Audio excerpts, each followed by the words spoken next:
نماز چاشت کی فضیلت۔ نماز چاشت طلوع آفتاب کے تقریباً 1 گھنٹہ بعد 4 رکعت ادا کرنے والے کے دن بھر کے سارے کام اللہ تعالیٰ اپنے ذمہ لے لیتے ہیں. ٹھیک ہے. نماز چاشت کا وقت کب ہوتا ہے؟ تقریباً 1 گھنٹہ بعد سورج نکلنے کے. لیکن اس کا یہ مطلب نہیں کہ 1 گھنٹہ بعد شروع ہوتا ہے اور اسی وقت ختم ہو جاتا ہے. یہ پھر آگے چلتا رہتا ہے جب تک زوال نہ ہو جائے. یہی صلاۃ الضحیٰ ہے. ضحیٰ کا مطلب ہوتا ہے نا سورج کا چمک اٹھنا. ایک ہوتی ہے اشراق، وہ کب تھی؟ جی ہاں، سورج نکلنے کے تقریباً 15 منٹ بعد. اور اس کا کیا ثواب پڑھا پیچھے آپ نے؟ پورے حج اور عمرے کا، کہ اگر کوئی شخص فجر کی نماز کے بعد مصلی پر ہی بیٹھا رہے، ذکر اذکار کرتا رہے، اور پھر تقریباً سورج نکلنے کے 15 منٹ بعد 2 رکعت نماز پڑھ لے، تو اس نماز کا اجر و ثواب پورے حج اور عمرے کا ہے. کتنا اچھا ہو اگر آپ کو یہ عادت ہو جائے کہ فجر کی نماز کے بعد آپ بیٹھ کر اپنا سبق دہرا لیں، تفسیر دیکھ لیں، جو بھی. کیونکہ وہ حدیث آپ کو یاد ہے، آپ صلی اللہ علیہ وسلم نے حضرت ابو ذر سے کہا تھا کہ تمہارے لیے 1 آیت صبح کے وقت قرآن کی سیکھنا کتنے نفلوں سے زیادہ کا ثواب ہے؟ 100 نفل پڑھنے سے زیادہ بہتر ہے. ہر روز صبح طلوع فجر کے بعد 1 آیت قرآن کی سیکھنا 100 نوافل پڑھنے سے زیادہ بہتر ہے.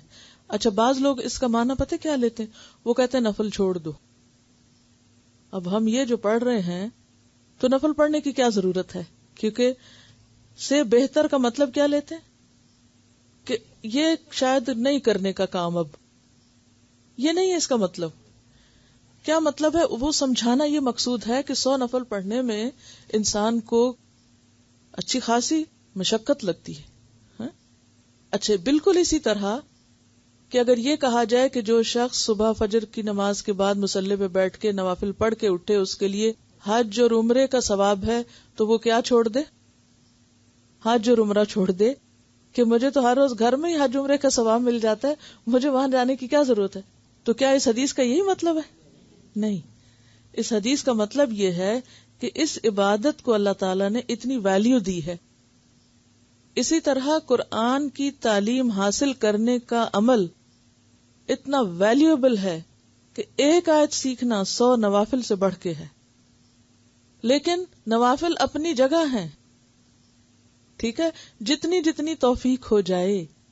ٹھیک، اگر یہ 4 نہ بھی پڑھ سکیں 2 پڑھ لیں، 4 نہ بھی ہو سکے تو 2 پڑھ لیں، لیکن کچھ نہ کچھ توجہ. مثلا نبی صلی اللہ علیہ وسلم سواری پر بھی نفل پڑھ لیا کرتے تھے. یہ آپ اگر نماز نبوی کتاب ویکینڈ پہ دیکھیں گے جب، تو اس میں آپ نوافل کے باب کو دیکھیے، پوری صحیح حدیث دلیل کے ساتھ موجود ہے. اور میں نے آپ کو قبلے کے باب میں بتائی بھی تھی یہ بات، جدھر کو بھی رخ آتا آپ ادھر ہی منہ کرتے اور سواری پر بھی نوافل پڑھتے رہتے تھے. تو آپ یہ بھی کر سکتے ہیں کہ جو لوگ ڈرائیو نہ کر رہے ہوں وہ اپنا وضو کر کے بیٹھ جائیں گاڑی میں اور راستے میں آتے ہوئے پڑھ لیں. تو اس میں آپ یہ دیکھیں نا، جیسے آپ کو اپنے گھر سے نکلتے ہوئے پتا ہے کہ میرے گھر سے قبلہ اس طرف، تو آپ اس ڈائریکشن پہ اللہ اکبر شروع کر دیں. اب ساتھ ہی گاڑی مڑ گئی، بھلے مڑ جائے. اچھا، اگر اس وقت آپ کوئی بات کر رہے ہیں نہیں کر سکے، تو پھر آپ کو یہ پتا ہے کہ اس وقت سورج کا رخ کدھر ہے، دوسرا موڑ آنے پر جو ہی سڑک ادھر. اچھا، وہ بھی نہیں ہوا، آپ کیا کر سکتے ہیں؟ اپنے آپ کو تھوڑا سا پھیر لیں، ہلکا سا اپنے آپ کو، یعنی اپنا سینہ موڑ لیں. پورا جسم نہ بھی مڑے تو سینہ موڑ لیں اور اللہ اکبر کر لیں، اور اس کے بعد آپ کنٹینیو کریں. اس میں آپ دیکھیے کہ صرف تھوڑی سی توجہ کی ضرورت ہے، تھوڑی سی توجہ کی. اور اسی زندگی میں، اسی زمین پر ہمارا وقت اور بھی کاموں میں گزر سکتا ہے، اور تھوڑی سی توجہ اس کام میں لگائیں تو بہت کچھ اور بھی ہم پا سکتے ہیں انشاءاللہ تعالی. پھر آپ دیکھیے کہ یہ تو اس کا ثواب تھا. اب آپ سب الحمدللہ ہر روز جتنی بھی آیتیں پڑھتے ہیں، ٹھیک ہے نا، صبح کے وقت اب جو یہاں آ کے سیکھتے ہیں یہ سب اسی میں شامل ہوتا ہے. اگر 1 آیت کا ثواب کتنا ہے؟ 100 نوافل. تو پھر ہر آیت کو آپ کاؤنٹ کرتے جائیے. اور اگر کسی دن سبق زیادہ ہو جائے، آیتیں زیادہ ہو جائیں، کیونکہ اب آپ دیکھ 20 آیتیں ہوگی، 21 ہو گئی، تو اس پر پریشان نہ ہوا کیجیے. آپ یہی سمجھیں کہ آپ خوش ہوا کریں کہ اب تعداد بڑھ جائے گی، یعنی کہ نوافل کی تعداد میں اضافہ ہو گیا. جب آپ یقین اور ایمان کے ساتھ ایک کام کرتے ہیں تو کام وہی ہوتا ہے، لیکن آپ کی سوچ بدلی بھی ہوتی ہے نا، تو وہ کام آسان ہو جاتا ہے. ٹھیک ہے، خوشی سے ہوتا ہے. پھر آپ دیکھیے کہ اگر آپ کسی کو سکھا رہے ہیں، مثلا آپ یہ بھی کر سکتے ہیں، ہر روز کسی کو 1 آیت سکھا دیں، 2 آیت سکھا دیں. کیسے؟ گاڑی میں ایک دوسرے کو سکھا دیں. چلو میں تمہیں سناتی ہوں، تم مجھے سناؤ، میں تمہیں مطلب بتاتی ہوں، تم مجھے بتاؤ. ٹھیک ہے، یہ ایک دوسرے کو سکھانا بھی ہو جاتا ہے، ڈسکشن جو ہے. ٹھیک، اور نیت یہ کر لیں کہ میں جو مجھے پتا ہے میں اس کو بتاتی ہوں، جو اس کو پتا ہے یہ مجھے بتائے. آپ کو معلوم ہے اس کا کتنا اجر ہے؟ آپ صلی اللہ علیہ وسلم نے فرمایا تم میں سے کوئی مسجد جائے اور 2 آیتیں سنائے. اصحاب صفہ سے آپ نے فرمایا تھا. اصحاب صفہ کہاں رہتے تھے؟ مسجد کے پاس ہی رہتے تھے. وہ آتے تھے مسجد میں ہی. اب ہوتا کہ عام طور پر جب بہت سارے دوست آپس میں ملتے جلتے ہیں تو کیا کرتے ہیں، ہر کوئی آتا ہے، ہر کوئی اپنی اپنی گپ شپ شروع کر دیتا ہے. آپ نے ان سے کیا فرمایا اصحاب صفہ سے کہ تم میں سے کوئی، یہ ان کی تربیت ہو رہی، تم میں سے کوئی مسجد آئے، 2 آیتیں سنائے. کس کو سنائے گا؟ وہ سارے ایک جیسے ہیں، جیسے آپ ایک جیسے ہیں. کیسے سنائیں گے ایک دوسرے کو؟ جب میں نے یہ آیت حفظ کی ہے میری سن لو، میں نے یہ ترجمہ یاد کر لیا، ذرا تم میرا سن لو. اس سے پہلے کہ کوئی انچارج سنے، تم میرا سن لو. تو یہ جو سبق سناتے ہیں نا آپ کسی کو بھی، چاہے اپنی انچارج کو سناتے ہیں یا آپ آپس میں ایک دوسرے کو سناتے ہیں، 2 آیتیں کوئی سنائے وہ اس سے بہتر ہے کہ 2 اونٹنیاں پائے. آپ نے فرمایا کہ تم میں سے کوئی یہ پسند کرے گا کہ ہر روز صبح بطحان یا عقیق جائے. یہ 2 منڈیاں تھیں اونٹوں کی، اونٹ بکتے تھے وہاں. بطحان یا عقیق جائے اور وہاں سے 2 فربا اونٹنیاں، صحت مند پلی ہوئی اونٹنیاں، لاغر بیمار نہیں، پلی ہوئی صحت مند اونٹنیاں لے آئے، بغیر اس کے کہ اس نے کوئی گناہ کا کام کیا ہو یا قطع رحمی کا فعل کیا ہو، یعنی کسی کی چرا کے یا کسی کا غصب کر کے نہیں لائے، بلکہ مفت میں اس کو کوئی دے دے اور وہ گھر لے آئے. اس سے بہتر یہ ہے کہ تم میں سے کوئی شخص قرآن کی 2 آیتیں کسی کو سنا دے. اگرچہ وہاں مسجد کا لفظ ہے لیکن مسجد کا خاص نہیں ہے وہاں. مسجد اس لیے کہ جن سے خطاب ہو رہا تھا ان کا ٹھکانہ ہی مسجد تھا اور وہ مسجد میں ہی آتے تھے. لیکن اس سے مراد اب جہاں بھی آپ اکٹھے ہوں گے دین پڑھنے کے لیے، تو جو یہ ایسی جگہ ہوتی ہیں وہاں بھی ایک طرح سے اللہ کا نام ہی بلند ہوتا ہے. تو وہاں بیٹھ کر دنیاوی گپ شپ کرنا، ادھر ادھر کی باتیں کرنا، اس کی بجائے بہتر ہے کہ انسان اپنے آپ کو کیا کرے، اپنے کام میں مصروف رکھے. اور بہتر ہے کہ علمی گفتگو آپ ایک دوسرے سے کریں اور ایک دوسرے سے سنیں اور سنائیں، کیونکہ جتنا زیادہ تبادلہ خیال آپ کریں گے.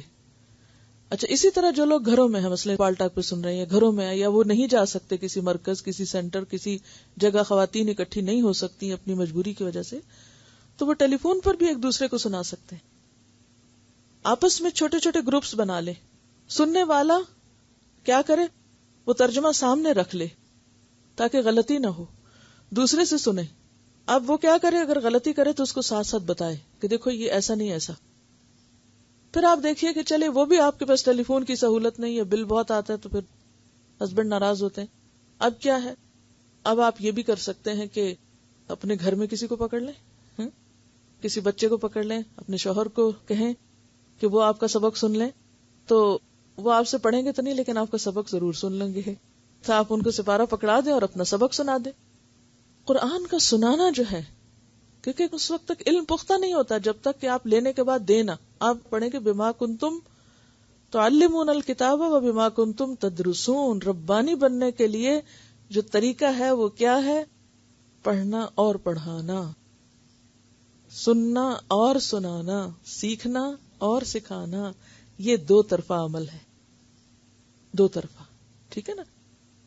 بس مسلط نہ ہو کسی پہ کہ کوئی نہ پڑھنا چاہ رہا ہو تو جبر نہ کریں، لیکن پہلے زمین ہموار کریں، ذہن تیار کریں اور انشاءاللہ تھوڑا تھوڑا سمپل. ضروری نہیں کہ یہ سارا آیت الکرسی کسی کو سکھا دیں، ربنا لا تزغ قلوبنا والی دعا، کتنی دعائیں آپ کی گزر چکی ہیں، آپ وہ دعائیں ایک ایک کر کے سکھا دیں اور سنا دیں. ٹھیک ہے. چلیے، تو یہ 4 نفل جو پڑھے اس کے دن بھر کے کام اللہ تعالیٰ اپنے ذمے لے لیتے ہیں. نماز چاشت کی 2 رکعت پڑھنے سے بدن میں 360 جوڑوں کا صدقہ ادا ہو جاتا ہے اور تمام گناہوں کی مغفرت ہو جاتی ہے. ٹھیک ہے، یعنی اگر 4 نہیں پڑھ سکے تو 2 پڑھ لیں. 4 پڑھنے کا ثواب اوپر بتا دیا گیا، 2 پڑھنے کا ثواب کیا ہے کہ آپ کے جسم کا صدقہ ادا ہو جاتا. اب آپ دیکھیے، چاہے کسی کے پاس مال ہو یا نہ ہو، ہر روز مال سے اپنی جان کا صدقہ دینا مشکل ہوتا ہے. جان کے صدقے کا ہے تصور آپ میں؟ یہ جو اللہ نے نعمتیں دی ہوئی ہیں نا، ان کا حق دینا لازم ہے. ٹھیک ہے، شکرانہ کرنا لازم ہے. اب ہر ایک کو ہر روز صدقہ کرنے کی تلقین کی گئی ہے حدیث میں. اب لوگوں نے کہا کہ یا رسول اللہ صلی اللہ علیہ وسلم، ہمارے پاس اتنا نہیں ہے کہ ہم ہر روز صدقہ کریں.